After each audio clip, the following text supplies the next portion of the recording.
성경을 신앙 인물들의 위인전으로 생각하는 분들은 성경이 그들의 죄를 적나라하게 있는 그대로 드러내고 있는 것에 대하여 놀랄 것입니다. 성경은 그들을 미워하거나 영웅시하거나 포장하지 않습니다. 그들의 연약함, 허물, 죄악을 있는 그대로 드러내십니다. 그리고 그 죄를 하나님께서 어떻게 처리하시는가를 우리에게 알려주십니다. 그 죄 가운데서는 이스라엘의 가장 존경받는 왕 다윗의 죄도 포함이 되어 있습니다. 다윗은 자신의 가장 충성스러운 신하인 우리아의 아내 밧세바를 취하여 간음죄를 범하였고, 또한 그 우리아를 죽을 수밖에 없는 전쟁터에 내보냄으로써 그를 죽게 만드는 살인의 죄도 범하였습니다. 그뿐만 아니라 나단 선지자가 그를 찾아와 하나님의 명령을 따라 그의 죄를 드러내고 폭로하기까지 적어도 1년간을 죄를 숨기고 지냈습니다. 왕이 통치하는 전제 군주 사회에서 우리아가 죽음으로 인해서 자신의 죄는 더 이상 드러날 것이 없다는, 완전히 자신의 범죄를 감출 수 있다고 생각했을 것입니다. 그러나 하나님께서는 나단 선지자를 통해 그의 죄를 드러나게 하셨고, 그리고 그로 하여금 회개로 인도하셨습니다. 우리가 죄 가운데 살고 있을 때, 또 탐심과 방탕 속에 살고 있을 때, 나에게 아무런 일이 일어나지 않고 평안한 것 같고, 그리고 아무도 나의 죄를 모르는 것 같은 그런 모든 상황이 계속된다면 어쩌면 하나님의 자녀가 아닐 수 있습니다. 그러나 우리가 죄 가운데 있을 때 나만이 아는 죄라고 생각했을지라도 하나님께서 그 죄를 드러내시고 때로는 부끄러움에 처하게 하시지만 징계하시고 책망하신다면 그것은 하나님의 사랑의 회초리요, 자녀를 향한 회복의 길을 인도하시는 하나님의 은혜의 손길인 것입니다. 다윗의 죄를 드러내신 것은 다윗을 사랑하시는 하나님의 은혜입니다. 그는 그 죄를 숨기고 사는 것이 평안이라고 생각했지만 하나님은 부끄러움에 처할지라도, 뼈아픈 징벌 가운데 처하게 할지라도 그 죄를 토해내게 하시고 참된 회개를 통해 하나님과의 바른 관계를 회복하게 하시는 것이 진정한 평안의 길이라는 것을 가르쳐 주신 것입니다. 우리는 겉으로 아무 문제가 없는 것이 평안이라고 생각하지만 하나님께서 우리에게 주시고자 하는 평안은 내적인 평안, 양심의 평안, 그 마음에 조금도 하나님 앞에 부끄러울 것이 없고 감출 것이 없는 의로운 상태에서 누리는 평안. 하나님은 그 평안을 우리에게 주시기 원하시는 것입니다. 다윗은 이 회개의 과정을 통해 많은 눈물을 흘렸고 많은 참회를 하였고 뼈아픈 이 회개의 과정을 통과하며 그가 경험한 그 회개의 기도들을 시로서 압축하여 기록했습니다. 하나님께서 이 시를 기록하게 하신 이유는 무엇입니까? 그것은 우리가 이 시편 51편을 주문처럼 몇 번 외우면 회개가 자동적으로 된다는 뜻이 아닙니다. 이 시편 51편에 나오는 그의 회개의 기도문을 구절구절 단어 하나하나가 우리의 가슴을 찌르고 또 우리의 마음이 하나님 앞에 나아가며 참된 회개에 이르도록 돕도록 하시는 것이죠. 하나님께서 다윗의 죄를 이렇게 드러내신 것은 다윗이라는 위대한 인물도 이러한 죄에 빠졌다고 한다면 저와 여러분도 이러한 죄에 빠지지 않으리라는 장담은 없다는 것이죠. 다윗도 이러한 죄에 빠질 만큼 죄가 무섭고 끔찍하고 강한 것이라는 걸 우리에게 깨닫게 해주시면, 동시에 하나님의 은혜가 없다면 우리가 얼마나 연약하고 얼마나 무능한 무기력한 존재인가를 우리에게 깨닫게 해 주시는 것입니다. 시편 51편을 통해 우리에게 주시는 은혜는 우리를 하여금 참된 회개에 이르게 하시는 하나님의 은혜입니다. 이 시편 51편을 통해서 참된 회개에 담겨 있어야 될 고백들이 어떤 고백인가를 우리가 함께 살펴보게 되기를 원합니다. 19절이라는 긴 기도문인데요, 사실은 수주에 걸쳐서 여러 차례에 걸쳐서 말씀을 나눠야 하지만 오늘은 개괄적으로 가장 중요한 부분을 함께 살펴보고자 합니다. 이 시편 51편에 나오는 많은 고백과 간구를 세 가지 중요한 회개의 요소로 정리해 볼 수 있습니다. 첫째는 죄를 철저히 자백하며 용서를 간구하는 것입니다.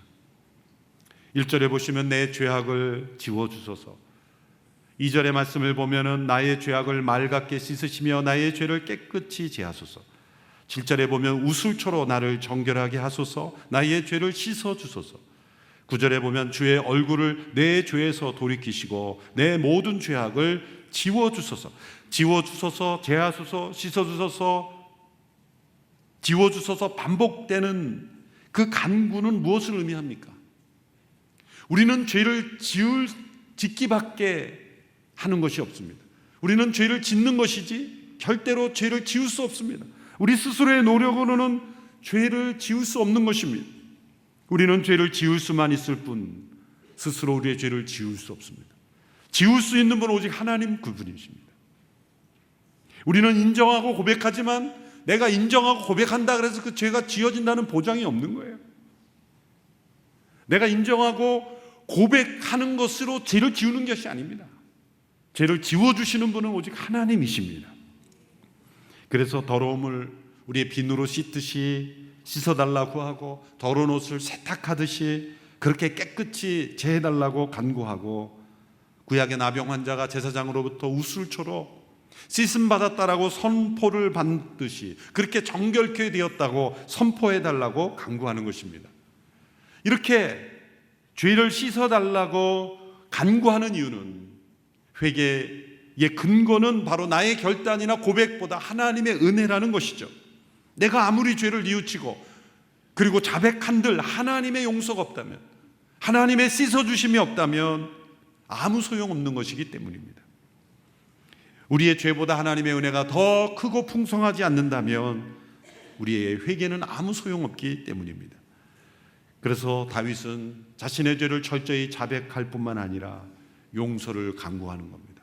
씻어주소서, 제해주소서, 지워주소서, 그렇게 간구하는 것입니다.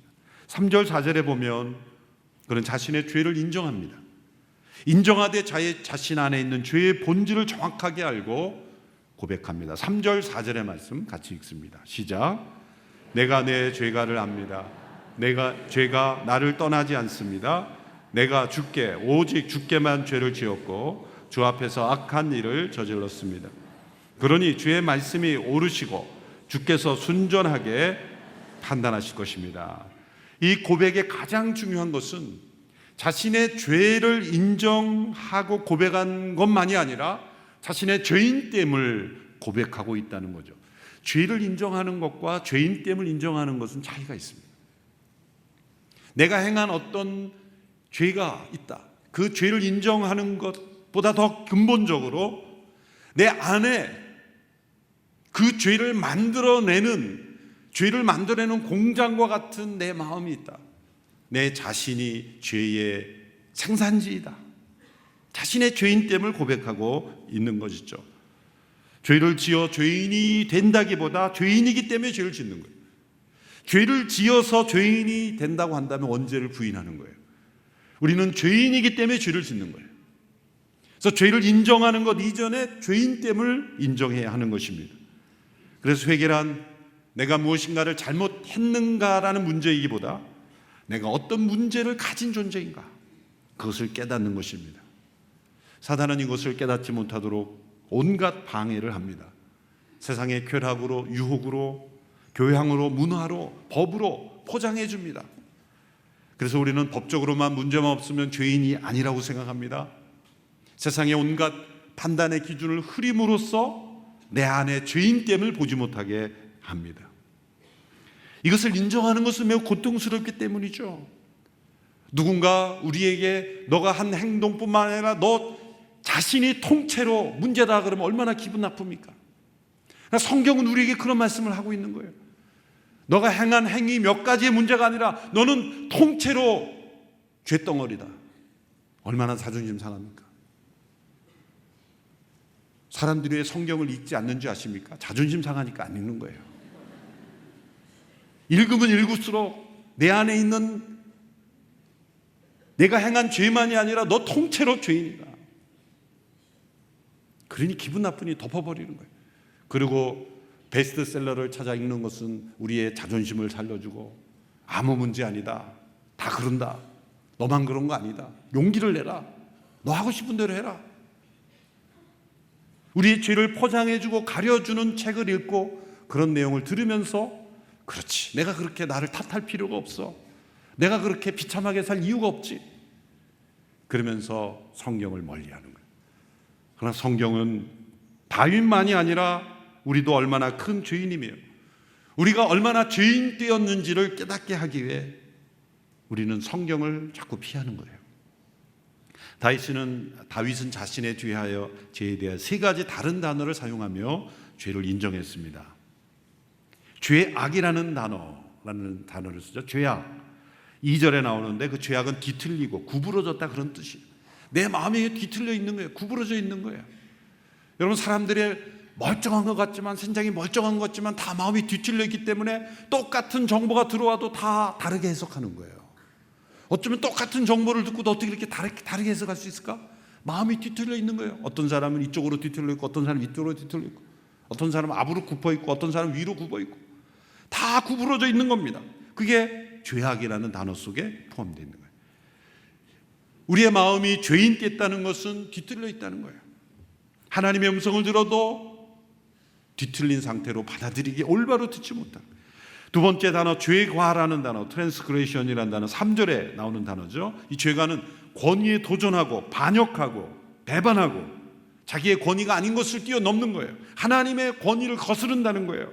권위에 대한 도전이에요. 죄의 본질은 권위를 도전하는 겁니다. 권위를 무시하는 겁니다. 모든 권위는 내가 가지고 있다고 말하는 거예요.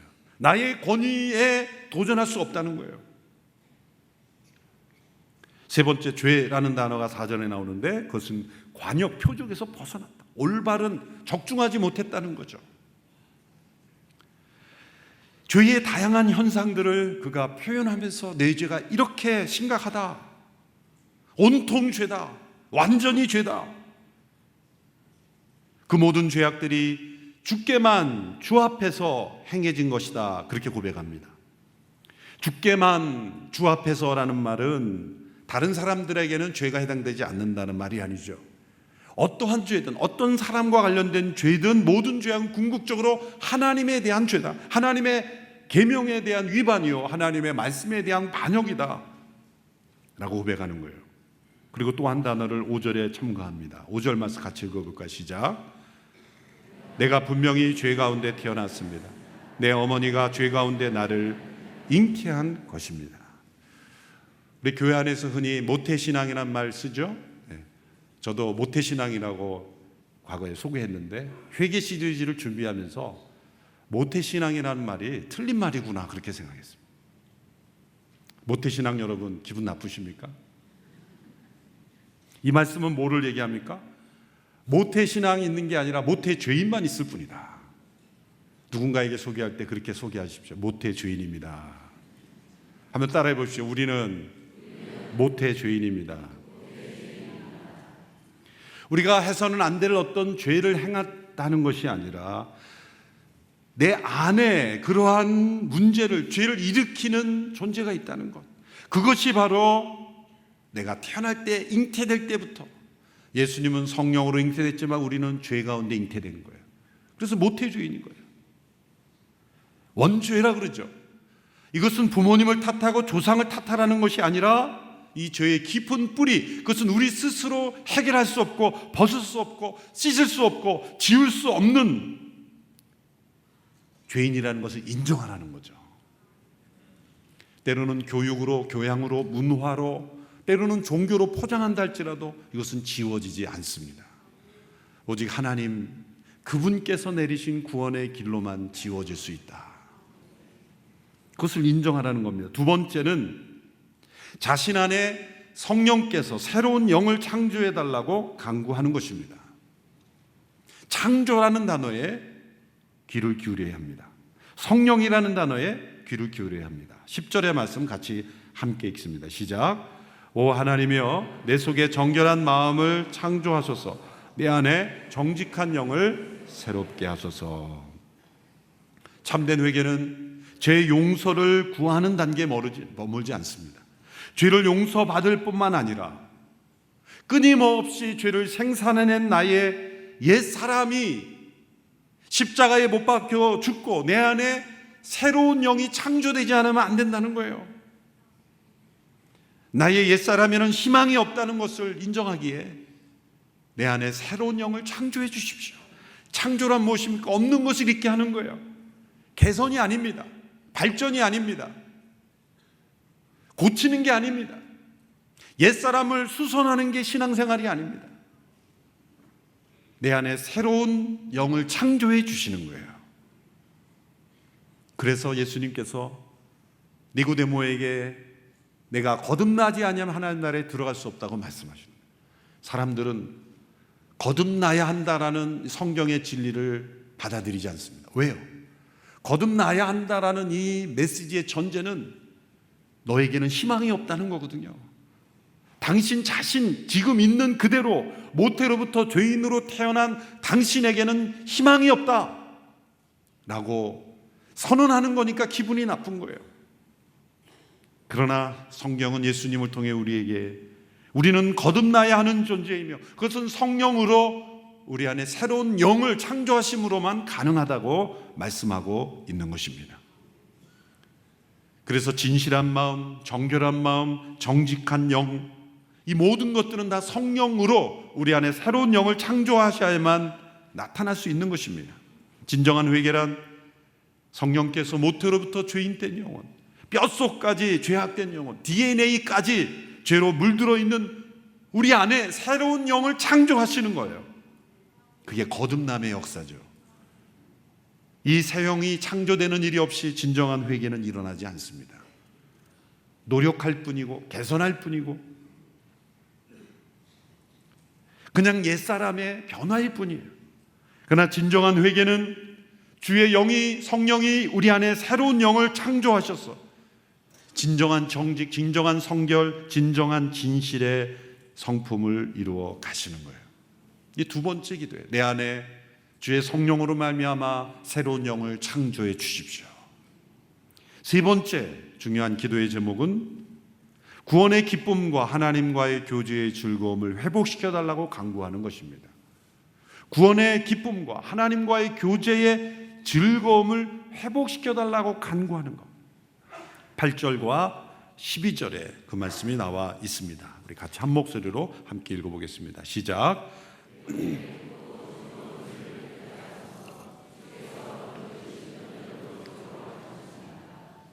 주의 구원의 기쁨을 내게 회복시켜 주시고 주의 자유로운 영으로 나를 붙들어 주소서. 참된 회개란 죄를 슬퍼하고 통곡하는 것에서 그치는 것이 아닙니다.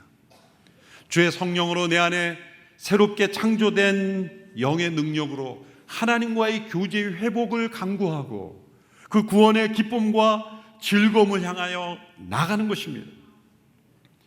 회개란 기쁨을 향하여 나가는 거예요. 즐거움을 회복하기 위해 나가는 여정인 것입니다. 복음은 죄를 용서하는 것에 그치지 않습니다.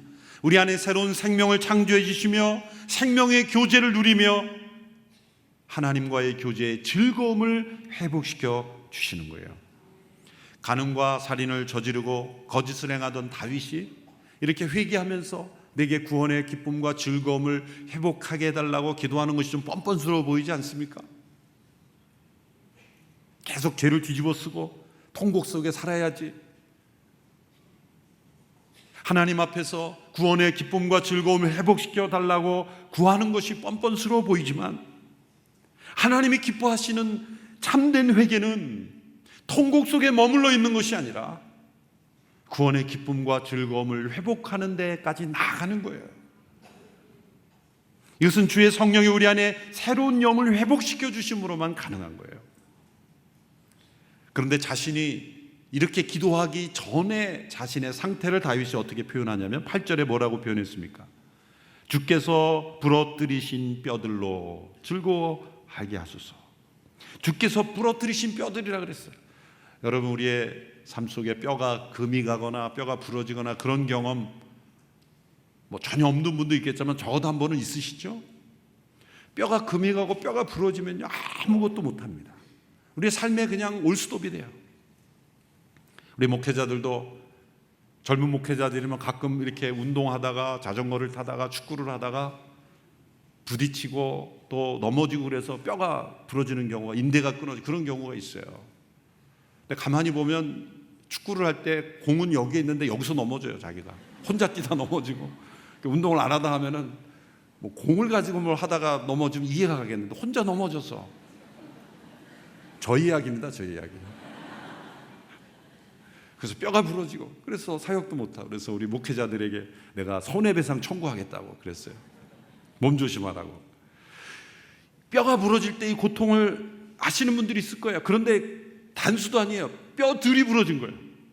뼈가 하나 부러져도 아픈데 뼈들이 부러졌다고 생각해보세요. 얼마나 아플까요? 지금 자신이 이 고통을 뭐로 비유하는 거예요? 자신이 회개하지 않았을 때의 마음의 상태.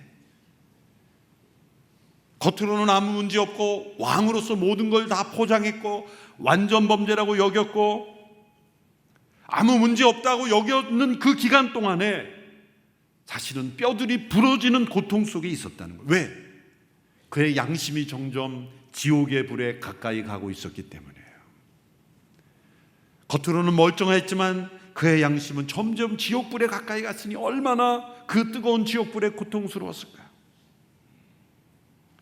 겉으로는 하나님의 이름을 부르지만 마음으로 하나님께 가까이 하지 못하는 그의 양심이 하나님을 두려워하고 하나님을 피하고 기쁨과 즐거움으로 하나님 앞에 나가지 못하는, 다른 사람들은 기뻐하며 하나님을 찬양하는데 기쁨이 없는 거예요. 예배의 시간이 기다려지는데 기다려지지가 않는 거예요. 함께 기도하자 그러면 피하고 싶은 거예요. 함께 중보기도 하자 그러면 그거 싫은 거죠. 뼈들이 부러졌기 때문이에요. 그런데 희망이 있는 것은 이 뼈들을 부러뜨리신 분이 하나님이시기에, 부러뜨리신 분이 하나님이시기에 하나님이 다시 회복시켜 주실 수 있다는 거예요. 그래서 다윗은 꺾인 뼈와 같은 고통 속에 있는 자신이 기쁨과 즐거움으로 회복될 것을 바라보고 있는 거예요. 왜? 하나님께서는 우리를 뼈를 부러뜨시는 거에 기뻐하신 분이 아니기 때문이죠. 우리의 부러진 뼈가 회복이 다가오듯이 한순간에 회복되진 않지만 우리의 상한 심령, 우리의 더러워진 양심, 우리의 죄악된 습성이 부러진 뼈가 회복되듯이 점차 회복되어 이제 온전한 강건한 영혼으로 회복될 수 있기 때문에 구원의 기쁨과 하나님과의 교제의 즐거움을 회복시켜 주십시오. 여러분, 구원이라는 단어가 감격스럽게 여겨지지 않는다면, 하나님 앞에 나아가는 예배가 즐거움으로 기대되지 않는다면 회개하지 않은 죄가 있는 것입니다. 참된 회개에 이르지 못한 겁니다. 참된 회개해 주시는 하나님의 보상은 무엇입니까? 하나님 앞에 기쁨으로 나와 교제할 수 있게 하시는 거예요. 그게 회개해 주시는 하나님의 은혜의 보상이에요. 16절 이하의 말씀은 결론입니다. 16절 17절까지만 우리 같이 함께 읽겠습니다. 시작.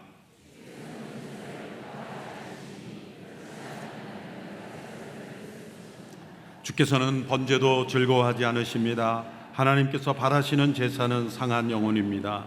오 하나님이여, 주께서는 상하고 뉘우치는 마음을 외면하지 않으십니다. 다윗은 마지막 결론으로 제사에 대한 고백을 합니다. 왜 회개의 시에서 제사가 라는 단어가 나옵니까? 구약에서 제사란 하나님 앞에 인간이 나아갈 때 마땅히 가져야 될 태도와 의식을 의미하죠. 제사장이란 인간을 대표하여 하나님께 나아가는 역할이요, 선지자는 정반대로 하나님을 대신하여 인간에게 나오는 역할이죠. 다윗은 참된 회개를 경험하면서 참된 제사의 의미를 깨닫게 된 겁니다. 하나님께서 율법의 제사법을 제정하신 진정한 의미를 깨닫는 것입니다. 하나님께서 제사라는 제도를 제정하신 것은 형식적이고 종교적인 외형적인 의식으로의 의미가 아니라 참된 회개로 나아가는 제사를 위하여 제정하셨다는 것입니다. 하나님께서 바라시는 제사는 상한 영혼 그 자체라고 했습니다. 하나님께서 바라시는 제사는 상한 영혼입니다. 이게 무슨 말씀입니까? 17절의 말씀 우리 같이 읽어볼까요? 시작. 하나님께서 바라시는 제사는 상한 영혼입니다. 오 하나님이여, 주께서는 상하고 뉘우치는 마음을 외면하지 않으십니다. 이 말씀에 근거해 저는 참된 회개를 이렇게 정의한 것이죠. 상한 영혼의 제사다. 무슨 말입니까? 상한 영혼이란 영어로는 broken heart 이렇게 했는데 깨어진 영혼입니다. 그건 뭡니까? 하나님께서 우리의 죄를 드러내심으로 우리가 깨어지는 겁니다. 우리는 아무리 숨기지만 하나님이 드러내시고 깨트리는 겁니다. 뼈를 부러뜨려서라도 깨트리는 겁니다. 고난을 주어서라도 깨트리는 겁니다. 이해할 수 없는 시련을 주어서라도 깨트리는 겁니다. 야곱은 그 환도뼈를 위골시킴으로 깨트린 겁니다. 다윗은 나단 선지자를 통해 깨트린 겁니다. 자신 안에 무서운 죄가 있다는 것을 깨닫고 깨어진 영혼, 모든 것을 자백하고 하나님 앞에 아무것도 숨길 수 없다는 것을 깨닫고 깨어진 영혼이에요.